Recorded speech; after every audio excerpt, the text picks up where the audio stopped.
ओमफ्राय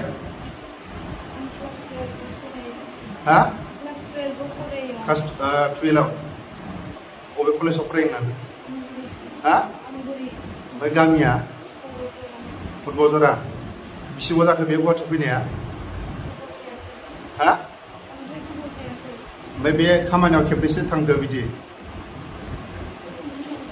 हा सोरजों मा हारिजों थांदों बर' गोजा अबेनि बर'फ्रा अबेनि मा मावो हा बे बेसेबां बेसेबां होलांखो माने सासे सेंग्राया 10,000 खरि हा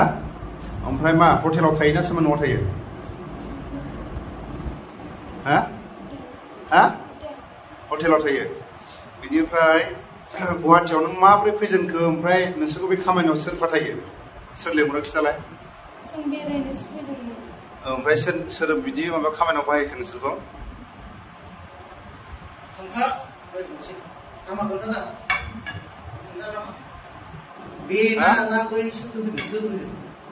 जों राबि आं बिउटि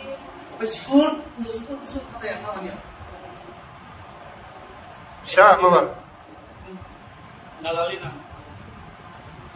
नोंसोरखौ फाथायग्राया मा नाम फिथा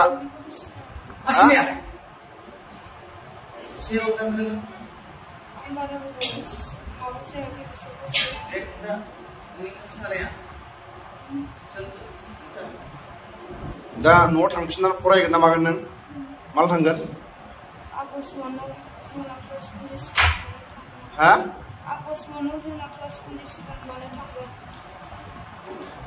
डाइरेक्ट नोंसिनि आइ आफाखौ बे भिडिअनि गेजेरजों लिंहर गामिनि गेजेराव नोंसिनि न'खरनि मानसिखौ गामिनि सेक्रेटारि प्रेसिडेन्ट नों मोनथिना मोनथिया गामिनि हा दे खिथा नोंखौ सोर लिंहरा मोखां थिखां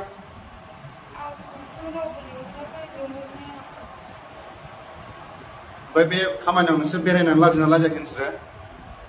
हा दिनै बेसेबाङाव फैदोंमोन बेसेबाङाव होगोन होननानै लिंहरदोंमोन नोंखौ हा ओमफ्राय बेसेबां होगोन होनदोंमोन हा जायगा हटेलाव थानो होननानै लिंहरदों आरो हा सोर लिंहरनाय हा बिनि हौवाया मा नाम खिथा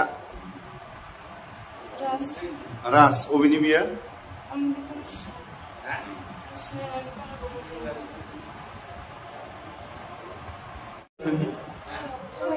दे फार्स्टआव खिथा गामि ओरैनिफ्राय बोरै फैजेननाय खिथा दे खिथा दे खिथा खिथा आंनि नामा जुनालि बिफानि नामा कनि ओमफ्राय जोनोमा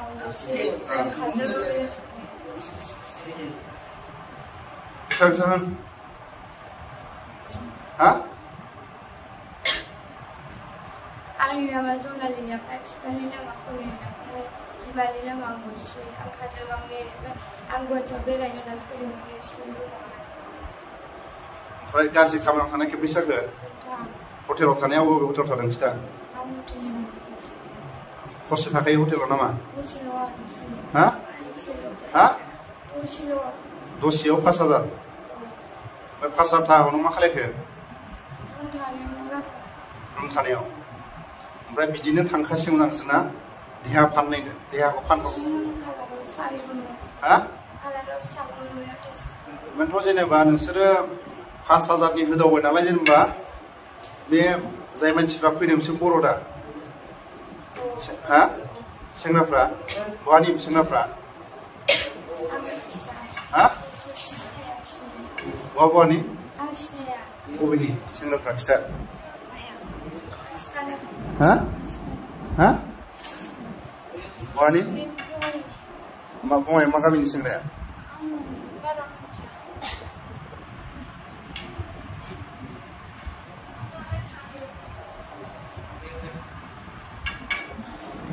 बिसोर गासिबो आरो ना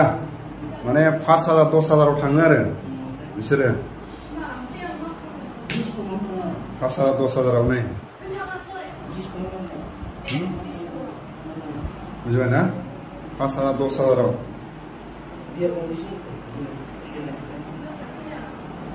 नोंसोर गामियाव थांफिनसिगोन ना नोंसोरो हा हा हा हा माने बिसोरखौ माने मोजाङै बुबासो माने खिथागोन आरो जोंहा 5,000 10,000 थाङो आरो बिसोरो माबायाव 1 घन्टायाव 5,000 नामा हा बेसेबांथ' हरसेयाव बोरैथो 5,000 लाखो हा बेसेबां दसेल' 5,000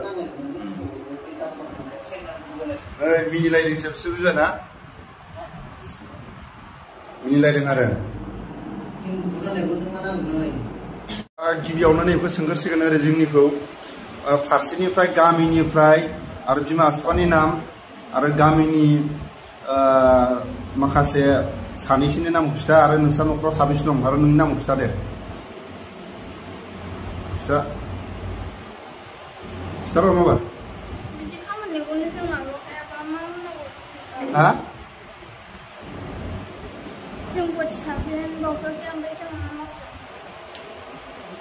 गोसा बुं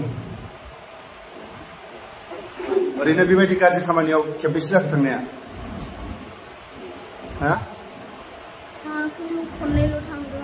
खननै ओमफ्राय बेसेबां लाखो फैसाया हा सासेनाव 10,000 सासेनाव 20,000 मा जाथि बिसोरो बर' बहानि हा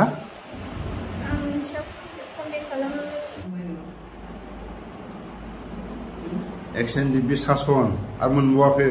लावथि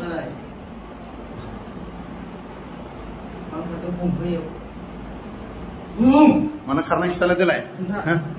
नै मानो खारनाय खिथा दे मानो खारनाय खिथा दे बे खिथा दे दे मानो खारनाय खिथा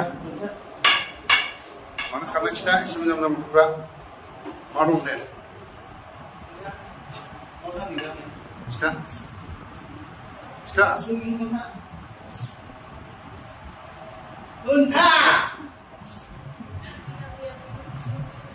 हा बेसेबां नों बेबो मोनगोन थगायग्रा थांनो थाङाखै खिथा थाङा बिसोरो थाङो दा हा थाङा थाङाखै बे खिथा बेथ' मोनखागोन दे खिथा दे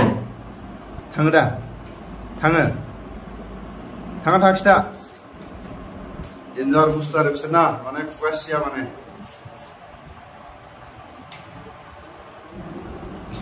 दा मोनायाव हरनि 12:00 जोंनि बर' सिख्लाफ्रा हटेलाव थाग्रा माने दसे समावनो 5,000 10,000 बिसोरो दसे समावनो 5,000 10,000 बिसोरो जोंनि बर' नैबे बर' गथ'फोर आरो बेखौ जोङो दिनै गुवाहाटियाव थानाय एक्सएनडिपिफ्रा हमनानै मोनो गासिबखौबो दा बिसोरनि बिमा बिफा दंना गैया गामि दंना गैया नै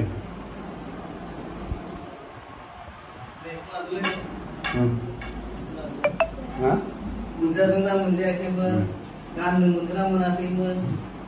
थाखा फैसा मोनाखैमोन ना फरायनायाखैमोन बेखौ बुंहरनांगोन नोङो हरनि 12:00 एक्सएनडिपिनि अपारेसन गुवाहाटियाव माने गाज्रि देहा फाहामग्रा आरो जाय बिथांमोननि माखासे चेनेल दंबावो बिथांमोना जाय लिंकआव फैयो बिथांमोननि मुंखौ जों लाजोब्बाय बिथांमोनाबो माने खारग'नो हानाय नङा आरो दा बिथांमोननि बुंनाय मथेबा माखासे बर' राइडारफोरबो दं होननानै जों खोनानो मोनो बिथांमोननि खुगानिफ्राय आरो जायफोर बिथांमोननि माखासे साप्लाइमेन बिथांमोना माने फ्लेटआव थायो जाहैदों माने थाखा फैसा गोनां गारि गुरा गोनां नायदो